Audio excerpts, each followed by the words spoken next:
আসসালামু আলাইকুম। এই ভিডিওতে আমি web design and development for freelancing level 3 যারা প্রিপারেশন নিচ্ছেন তাদের যে মাইক্রোসফট ওয়ার্ড রিলেটেড যে কোশ্চেনটা আছে সেটা সলিউশন নিয়ে আমি আলোচনা করব। তো আপনাদের পরীক্ষার যে প্রশ্নটা অনেকটা এরকম হতে পারে যে আপনাকে একটা টেক্সট দিয়ে দিবে, এই যে এরকম একটা টেক্সট দিয়ে দিবে, এটাকে আপনাকে কি লিখতে হবে এবং কি কি কন্ডিশনে লিখতে হবে সেরকম টাইপের একটা কন্ডিশন দিয়ে দিবে। যেমন পেজের সাইজটা হবে A4 বা A5 বা লেটার যেটা দিয়ে দিবে আপনি সেই অনুযায়ী পেজের সাইজটা করে নেবেন। তারপরে কি হেডলাইনের জন্য দেখাচ্ছে কোনো একটা ফন্ট দিয়ে দিতে পারে, যেমন এখানে আমি বলছি এজেন্সি FB এবং সাইজ কত হবে 18 পয়েন্ট এবং বোল্ড হবে। আর এমনি নর্মাল যে প্যারাগ্রাফ অংশটা থাকবে সেটা হচ্ছে কত হবে, সেটা হচ্ছে টাইমস নিউ রোমানে থাকবে ফন্টটা এবং সাইজটা হবে 14 পিটি 14 পয়েন্ট এবং কোনো বোল্ড হবে না, রেগুলার ফন্টে হবে। আর অ্যালাইনমেন্টের মধ্যে দেখেন এখানে সেন্টার দ্য হেডলাইন বা টাইটেল, মানে যে এই যে টাইটেল বা হেডলাইন যেটাই বলেন এটা হচ্ছে কি সেন্টার হবে এবং বডি প্যারাগ্রাফগুলো জাস্টিফাই হবে। তারপরে লাইন স্পেসিং, আমাদের লাইন স্পেসিং বলতে এখানে যে এই একটা লাইন তারপরে এই একটা লাইন, এই দুইটা লাইনের মধ্যে যে স্পেস সেই লাইন স্পেসিং হবে 1.15, অথবা আপনাকে দেখাচ্ছে 1.5 দিয়ে দিল। তো এরকম ভাবে দেখা যাচ্ছে যে আপনাকে লাইন স্পেস যেটা দিয়ে দিবে আপনি সেই অনুযায়ী চেঞ্জ করবেন। তারপরে ইনসার্ট এ হেডার, তারপরে insert a footer containing file path, তার মানে আমাদের যে একটা হেডার ইনসার্ট করতে হবে কিন্তু হেডারে এখানে কোনো কিছু ইনসার্ট করতে বলা নেই, সো আমরা এটাকে ফাঁকা রাখবো। আমরা যে হেডার ইনসার্ট করতে পারি শুধু সেটা দেখানোর জন্য। আর ইনসার্ট এ ফুটার যার মধ্যে ফাইল পাথ থাকবে, মানে ফাইলটা যেখানে সেভ হয়েছে সেই ফাইলটার যে পাথটা সেই পাথটা আমাদেরকে শো করাতে হবে, সামথিং লাইক দিস।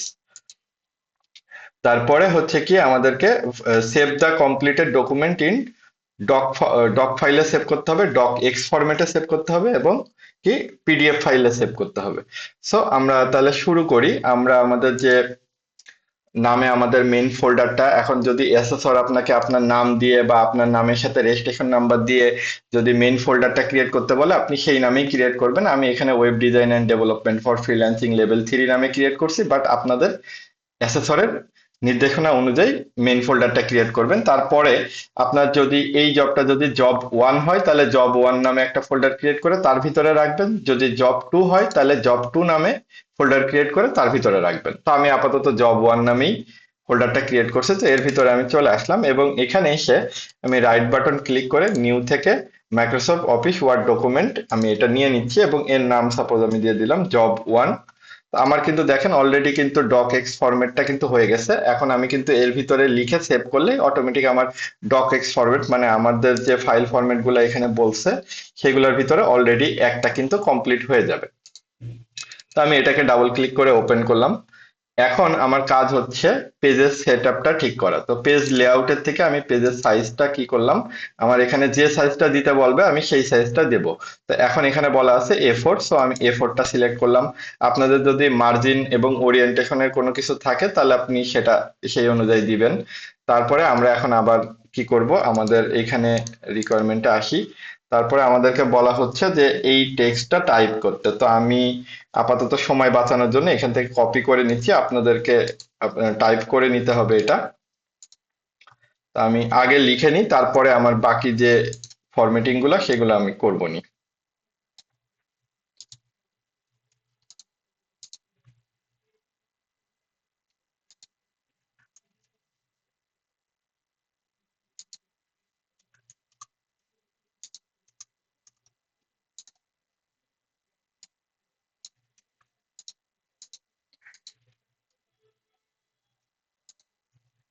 আমাদের লেখা মোটামুটি শেষ।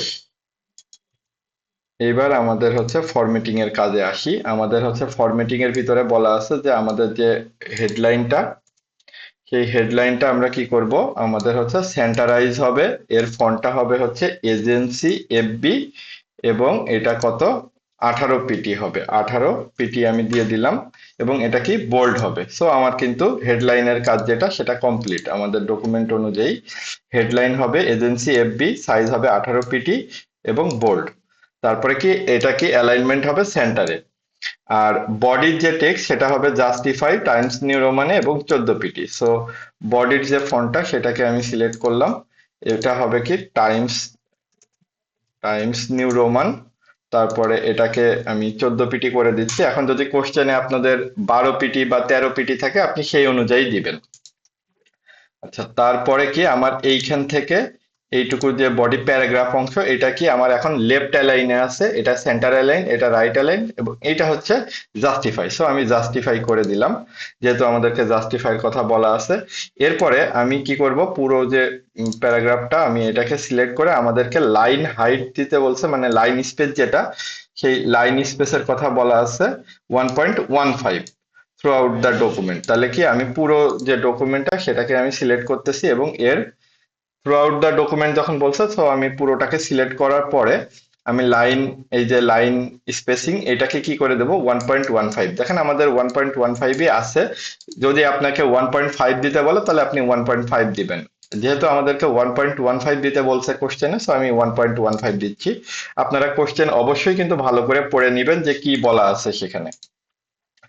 তারপরে আমাদের কাজ তাহলে কি কমপ্লিট মোটামুটি। আমরা হচ্ছে পেজের সাইজ ঠিক করলাম, আমরা ফন্ট গুলা ঠিক করছি, সাইজ ঠিক করছি, তারপরে অ্যালাইনমেন্ট ঠিক করছি, লাইন স্পেস ঠিক করছি। এখন আমাদের কি ইনসার্টে হেডার, এখন আমাদের হেডার ইনসার্ট করতে বলছে, কিন্তু হেডারে কিন্তু কোনো কিছু মানে ইনসার্ট করতে বলে নাই, শুধু জাস্ট হেডারটা ইনসার্ট করতে বলছে, যে আমরা হেডার ইনসার্ট করতে পারি কিনা। দেখা যাচ্ছে যে যেহেতু এখানে আমাদের কিছু ইনসার্ট করার কথা এমনি বলে নাই, সো দ্যাট অ্যাসেসর এসে কিন্তু আপনাকে জিজ্ঞাসা করতে পারে আপনি যে হেডারটা ইনসার্ট করতে পারতেছেন সেটা একটু আমাকে দেখান। তখন আপনি কি এই যে ইনসার্ট থেকে হেডারে এসে আপনি কি করবেন, এই যে ব্ল্যাঙ্ক হেডার বা এই ব্ল্যাঙ্ক হেডারে এখানে ক্লিক করে আপনি তখন কিন্তু দেখাবেন যে এই যে আমি হেডারটা ইনসার্ট করছি। অথবা আপনি কি করবেন, এখানে আপনি কি করতে পারেন, এটাকে রিমুভ করে দেন, সিলেক্ট করে ডিলিট, ব্যাক স্পেস চাপলে এটা ডিলিট হয়ে যাবে। তারপরে আপনি কি একটা একটা স্পেস, দুইটা স্পেস বা একটা স্পেস দিয়ে দেন, তাহলে পরে আপনার উপরে যে স্পেস হয়ে গেল, একটু ফাঁকা এরিয়া হলো, এতেই কিন্তু অ্যাসেসর বুঝতে পারবে যে আপনি হেডার ইনসার্ট করছেন। আচ্ছা, তারপরে এখন আমাদেরকে কি ফুটার ইনসার্ট করতে বলছে, insert a footer containing the file path, এবং আমাদের ফুটারে একটা ফাইল পাথ থাকবে এরকম। তো এইটা হচ্ছে আপনাদেরকে স্যাম্পল দিয়ে দিবে। তো এই যে এখানে মেনলি হচ্ছে যে আপনার ফাইলটা কোন, মানে এই যে ডক ফাইলটা আপনি যেখানে সেভ করছেন সেইটা কোথায় সেভ আছে, সেইটার ফাইল পাথটা কিন্তু এখানে শো করবে। তো এখানে কোশ্চেনে যে ফাইল পাথ দেওয়া থাকবে সেটার সাথে আপনারটা কিন্তু নাও মিলতে পারে অ্যাকুরেট, সো এটা নিয়ে ঘাবড়ানোর কিছু নাই। তো আমরা কি করব, ইনসার্ট করব ফুটার, এবং এই যে এখানে ব্ল্যাঙ্ক, এটাই সিলেক্ট করেন। ব্ল্যাঙ্কে করার পরে এখানে টাইপ টেক্সট, এটা কিন্তু সিলেক্টেড অবস্থায় আছে। এখন আপনাদের এই জায়গাতে এসে ডকুমেন্ট ইনফো থেকে ফাইল পাথে যাবেন।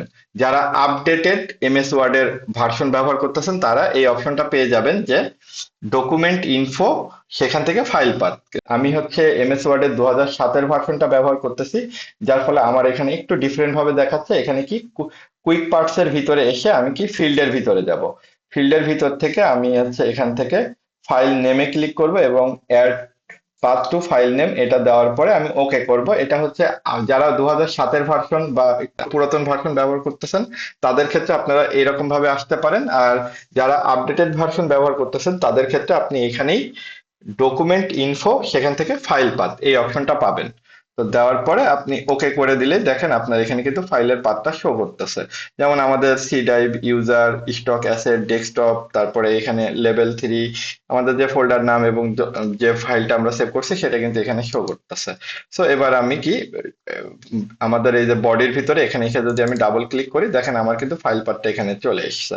তো এভাবে আমরা ফাইল পাথটা দিতে পারি। তবে একটা জিনিস অবশ্যই খেয়াল রাখবেন, আপনি যদি এই এমএস ওয়ার্ড ফাইলটাকে আগে ক্রিয়েট করে না আসেন, তাহলে আপনি কিন্তু এই ফাইল পাথটা পাবেন না। মানে আপনার এমএস ওয়ার্ডের ফাইলটা যদি একবার সেভ না করা হয় তাহলে পরে আপনি এই ফাইল পাথটা পাবেন না। যাই হোক, এখন আমার কি হলো, আহ এখন আমাদের কাজ কমপ্লিট। এবার আমরা কি করব, এটাকে কন্ট্রোল এস দিয়ে সেভ করি, তাহলে পরে আমাদের এখানে দেখেন ডক এক্স যে ফরম্যাটটা সেটা কিন্তু রেডি।